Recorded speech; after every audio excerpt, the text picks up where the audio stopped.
જી નમસ્કાર, હું TR Jadav TR એજ્યુકેશનમાં ફરીથી એક નવા વિડીયોમાં તમારું સ્વાગત છે. મિત્રો, આ વિડીયોમાં વાત કરીશું GSSSB એટલે કે ગુજરાત ગૌણ સેવા પસંદગી મંડળ દ્વારા જેની ભરતી જાહેર થઈ છે 2025-26 માટે હિસાબનીશ, પેટા હિસાબનીશ, ઓડિટર, સબ ઓડિટર માટેની. તો તેની લાયકાત, પગાર ધોરણ, પરીક્ષા પદ્ધતિ, સિલેબસ વિશે ડિટેલમાં ચર્ચા કરીશું. તો ચાલો મિત્રો સ્ટાર્ટ કરીએ. તો મિત્રો, અહીં તમે જોઈ શકો છો ગુજરાત ગૌણ સેવા પસંદગી મંડળ દ્વારા જાહેરાત ક્રમાંક 367/2025 પેટા હિસાબનીશ સબ ઓડિટર વર્ગ 3 અને હિસાબનીશ ઓડિટર પેટા તિજોરી અધિકારી અધિક્ષક વર્ગ 3ની નોટિફિકેશન જાહેર થઈ ગયું છે. જેમાં અહીં વેબસાઇટ એડ્રેસ પણ આપેલું છે, જે તમે જોઈ શકો છો. તેના પર જઈને તમે ઓનલાઈન ફોર્મ પણ ભરી શકશો. તો જે ગુજરાત ગૌણ સેવા પસંદગી મંડળ દ્વારા જે પેટા હિસાબનીશ સબ ઓડિટર વર્ગ 3ની કુલ 321 જગ્યા અને હિસાબનીશ ઓડિટર પેટા તિજોરી અધિકારી અધિક્ષક વર્ગ 3ની કુલ 105 જગ્યાઓ છે. તે ઓનલાઈન અરજી ઓજસ વેબસાઇટ મારફતે મંગાવવામાં આવે છે. જે વેબસાઇટ છે તો તેના પર તમે 17/11/2025થી 30/11/2025 સુધી ઓનલાઈન અરજી કરી શકશો. અહીં તમે જોઈ શકો છો જગ્યાની વિગતો, જે category wise SC, ST, OBC, અનામત જે કેટેગરી છે, બિન અનામત. તો એક કક્ષાવાર તમે અહીં જોઈ શકો છો મહિલાઓ માટે, દિવ્યાંગ માટે, માજી સૈનિક માટે, જે બંનેની આપેલી છે પેટા હિસાબનીશ સબ ઓડિટર વર્ગ 3 અને હિસાબનીશ ઓડિટર પેટા તિજોરી અધિકારી કે અધિક્ષક વર્ગ 3 માટેની અહીં ટોટલ તમે જોઈ શકો છો 426 જગ્યાઓ છે. નાગરિકત્વની વાત કરીશું તો ભારતનો નાગરિક હોવો જોઈએ અને જે ગુજરાત મુલકી સેવા વર્ગીકરણ અને ભરતી નિયમો પ્રમાણે રાષ્ટ્રીયતા ધરાવતો હોવો જોઈએ. વય મર્યાદાની વાત કરીશું તો 30/11/2025ના રોજ ઉમેદવારની ઉંમર 20 વર્ષથી ઓછી નહીં ને 35 વર્ષથી વધુ નહીં હોવી જોઈએ, બરાબર. અને જે અનામત કેટેગરીના ઉમેદવારો માટે અહીં તમે છૂટછાટ વય મર્યાદામાં જોઈ શકો છો. જે સામાન્ય કેટેગરીના મહિલા ઉમેદવારો માટે 5 વર્ષ છે, અનામત કેટેગરીના પુરુષ ઉમેદવારો માટે 5 વર્ષ છે, અનામત કેટેગરીના મહિલા ઉમેદવારો માટે 10 વર્ષ છે. એ પ્રમાણે તમે અહીં બીજા પણ જોઈ શકો છો. એ પ્રમાણે પગાર ધોરણની વાત કરીશું તો કે જે નાણાં વિભાગના જે ઠરાવ પ્રમાણે પગાર ધોરણ તમે અહીં જોઈ શકો છો. જે પેટા હિસાબનીશ સબ ઓડિટર વર્ગ 3 માટે 26,000 પ્રથમ 5 વર્ષ માટે ફિક્સ, જે તમે અહીં જોઈ શકો છો. જે પ્રથમ 5 વર્ષ માટે ફિક્સ છે. જ્યારે કાયમી થશે તો એમને 25,500થી 81,100 લેવલ 4 પ્રમાણે મળવાપાત્ર છે. એના પછી હિસાબનીશ ઓડિટર પેટા તિજોરી અધિકારી અધિક્ષક વર્ગ 3, એમાં જે પ્રથમ 5 વર્ષ માટે ફિક્સ 49,600 રૂપિયા, જ્યારે કાયમી થશે ત્યારે 39,900થી 1,26,600 લેવલ 7 પ્રમાણે મળવાપાત્ર છે.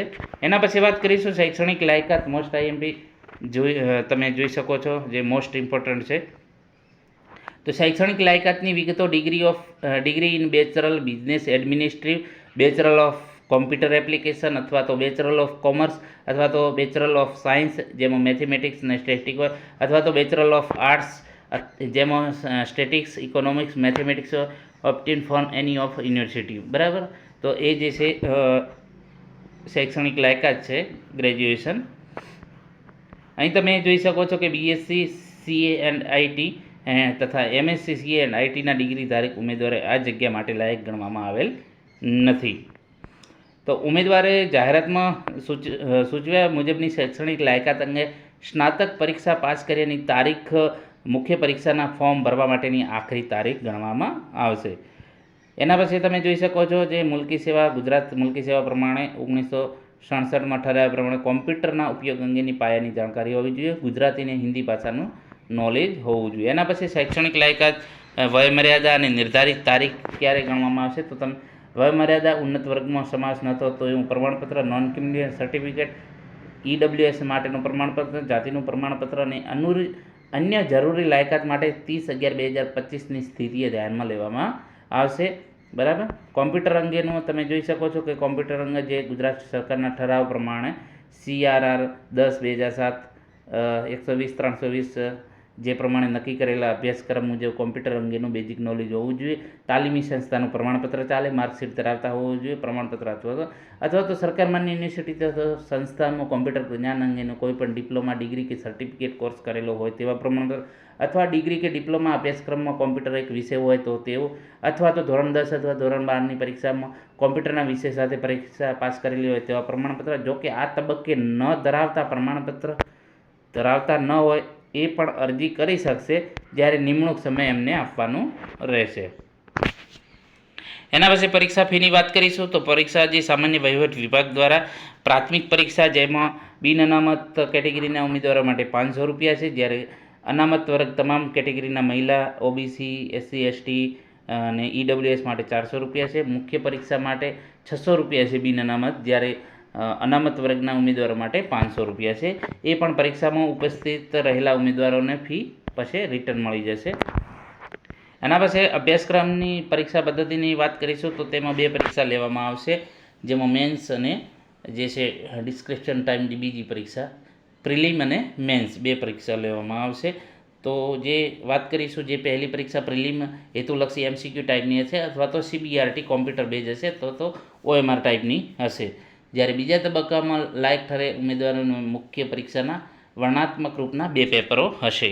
જે સરકાર દ્વારા સીધી ભરતી માટે પ્રિલિમ એક્ઝામિનેશન એમસીક્યુ ભાગ 1 અને મેઇન એક્ઝામિનેશન ભાગ 2ના નાણાં વિભાગના તારીખ 30/9/2023ના જે ઠરાવ પ્રમાણે જાહેરનામા પ્રમાણે તથા 11/1/2024ના જે જાહેરનામા પ્રમાણે નિયત કરવામાં અભ્યાસક્રમ અને પદ્ધતિ અનુસાર સદર જગ્યાઓ માટે ભરતી પ્રક્રિયા કરવાની રહેશે. જેમાં ઉમેદવારો પ્રિલિમ એક્ઝામિનેશન ભાગ 1ના અંતે મેઇન્સ એક્ઝામિનેશનના ભાગ 2માં બેસવા માટે લાયક ઠરેલા છે તેવા ઉમેદવારો મેઇન એક્ઝામિનેશન ભાગ 2ના બંને પેપરોમાં ઉપસ્થિત રહેવું ફરજિયાત છે. અન્યથા ઉમેદવારો માટે મેઇન એક્ઝામિનેશન ભાગ 2ના બંને પેપરો અથવા તો કોઈ એક પેપર ઉપસ્થિત નહીં રહે ઉમેદવારોને પસંદગી માટે ગેરલાયક ઠેરવવામાં આવશે. અહીં તમે સિલેબસ જોઈ શકો છો, જેમાં 2 પ્રકારની જે પરીક્ષા લેવામાં આવશે, જેમાં સ્કીમ એન્ડ સબ્જેક્ટેડ પ્રિલિમ એક્ઝામિનેશન માટે. તો પ્રિલિમ એક્ઝામિનેશન માટે તમે જોઈ શકો છો 150 માર્ક્સનું પેપર હશે, 150 માર્ક્સનું, જેમાં ઓબ્જેક્ટિવ ટાઈપ એમસીક્યુ છે અને જનરલ સ્ટડી જે સબ્જેક્ટ એની આપણે અલગથી વિડીયો બનાવીશું, એમાં બતાવીશું કે કયા ડિટેલમાં છે, બરાબર. તો 2 કલાકનો સમય હશે, જેની 0 માર્ક્સનું નેગેટિવ હશે જો ખોટા લખશો, અને દરેક ક્વેશ્ચનનો 1 માર્ક્સ હશે. એના પછી scheme and subject of the main exam. તો મેઇન એક્ઝામમાં વાત કરીશું ડિસ્ક્રિપ્ટિવ ટાઈપમાં છે, ગુજરાતી લેંગ્વેજ અને ઇંગ્લિશ લેંગ્વેજ જે 100 માર્ક્સનું હશે, જ્યારે એકાઉન્ટિંગ અને ઓડિટિંગ એ માટે 100 માર્ક્સનું હશે, ટોટલ 200 માર્ક્સનું હશે. બંનેમાં 3 કલાક આપવામાં આવશે. એના પછી જે લઘુત્તમ લાયકી ધોરણ, તો કે પ્રિલિમ એક્ઝામિનેશન ભાગ 1 માટે લઘુત્તમ લાયકી ધોરણ, એમાં ભાગ 1નું લઘુત્તમ દરેક કેટેગરીના ઉમેદવારો માટે 40% છે, જ્યારે ડિસ્ક્રિપ્ટિવ મેઇન એક્ઝામમાં પણ એ પ્રમાણે દરેક પેપરમાં 40 માર્ક્સ લાગવા ફરજિયાત છે. તો મિત્રો, આ જે છે જીએસએસબી દ્વારા જે ભરતી જાહેર થઈ છે ઓડિટર, સબ ઓડિટર, તો તેના વિશે ચર્ચા કરી. જો વિડીયો પસંદ આવ્યો તો લાઇક, શેર અને મિત્રો ચેનલને સબસ્ક્રાઈબ કરવાનું ના ભૂલતા. Thank you for watching this video.